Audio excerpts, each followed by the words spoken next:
there was a lot of pro-eating disorder content as well that it's not something that I sought out because I didn't have Facebook until I was 16, not getting invited to events for that reason.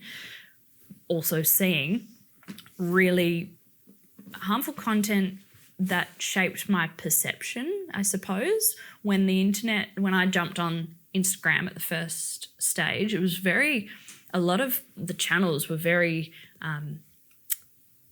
there was a lot of pro-eating disorder content as well that it's not something that I sought out. It was fed to me by those early algorithms as well. And that does play into your perception, but parents don't know. And even one example I can give is I was at the MCG for the Boxing Day test and a couple seats in front of me down the row, there was May I tell you that was a good test, the Boxing Day test. Yeah. A good fun test. But anyways, continue. Yeah, it was a great day. So I'm sitting in the stands at the MCG and one row in front of me, there's a girl and her parents. She must have been maybe 13. She's not watching cricket. She doesn't care about cricket. She's scrolling on TikTok.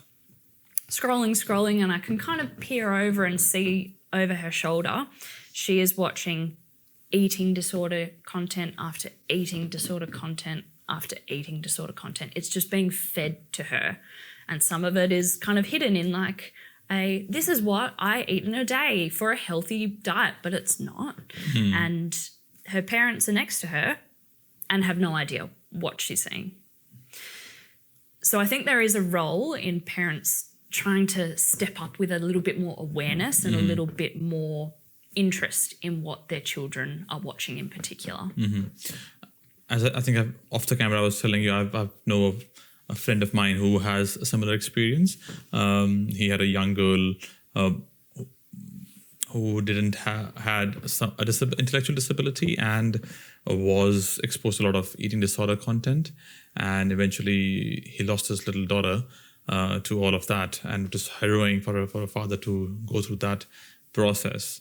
And then, like, I can see that, when you are, pigeonholed into one kind of content and just plays on to you, that's what you see, that's what your reality becomes, and that's what you start behaving, and it takes over your decisions in a normal life. And young people who are, as you said, not mature in terms of, the way they think, very easily, cajoled into wronger ways.